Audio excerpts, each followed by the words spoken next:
అందరికీ నమస్కారం అండి. ఈ వీడియోలో మహాభారతంలో శ్రీకృష్ణుడు చేసిన వ్యూహాలు ధర్మార్థం న్యాయమైనవా, ఉపాయాలు ఉపయోగించి న్యాయం సాధించడం సమంజసమా అనే దాని గురించి ఉంటుంది.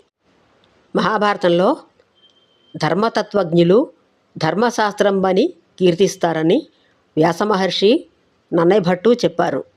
శ్రీకృష్ణుడైతే ధార్తరాష్ట్రులు వాళ్ళు చేసిన పాపిష్టి పనులకు వారెల్లరూ సర్వులకు వధ్యులు అని స్పష్టంగా చెప్పాడు. ఇళ్లకు నిప్పంటించడం సర్వస్వహరణము అందరికీ స్పష్టంగా తెలిసిన విషయమే. 23 సంవత్సరాలు ఏలిన రాజ్యం ఒప్పందం నెరవేర్చి వచ్చినప్పుడు తిరిగి ఇచ్చివేయకపోవడం, పెద్దల హితైషుల మాట పెడచెవిని పెట్టడం, ఇన్ని దోషాలు ఉన్నవాళ్లను బాధితుడు తన హక్కుగా దండించడమే స్వధర్మం అవుతుంది. యుద్ధం చేసి చంపనవసరం లేదు అని శ్రీకృష్ణుడి అభిప్రాయం.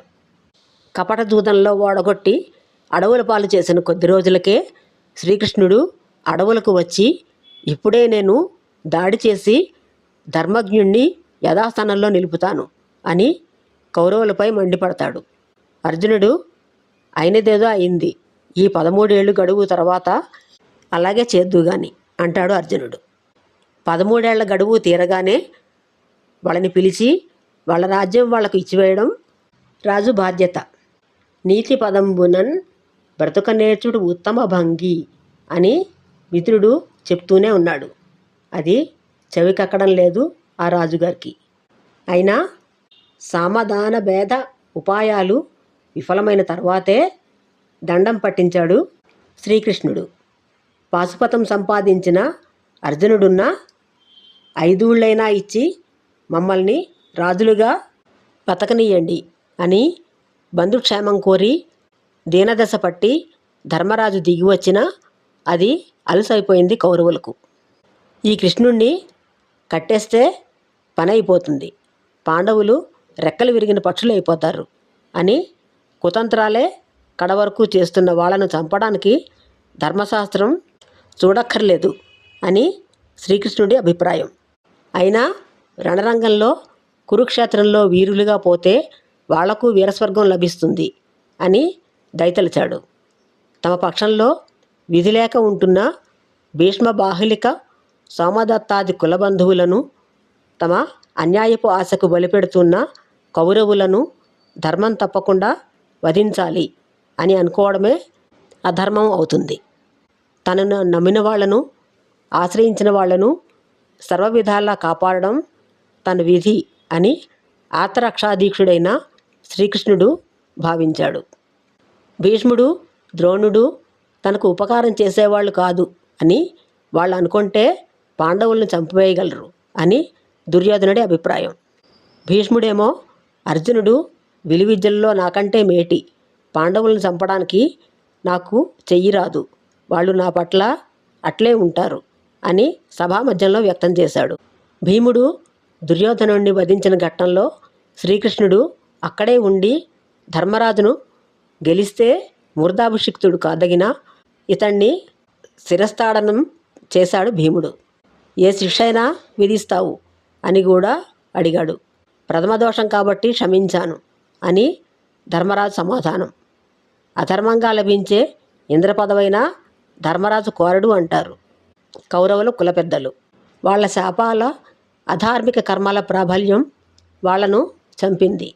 మంచికి మంచి వచ్చినట్లే చెడుకు చెడు వెన్నంటి ఉంటుంది. పాండవుల ధర్మబుద్ధికి సంతోషించి వాళ్లే తమను తప్పించే ఉపాయాలు చెప్పి తప్పుకొని ధర్మరక్షణకు తాము సహకరించామనే సంతృప్తి చెందారు.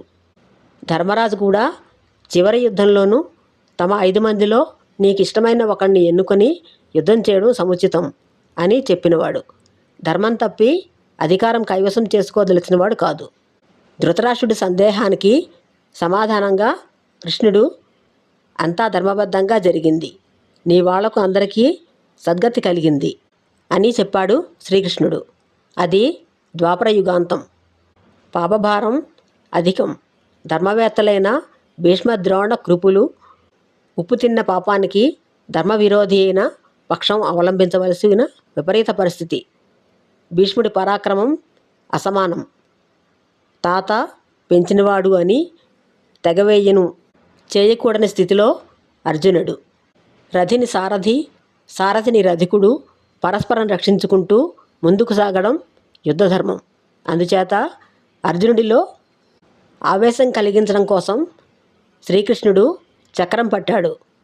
ఇది వీరులెవరూ ఆక్షేపించలేదు.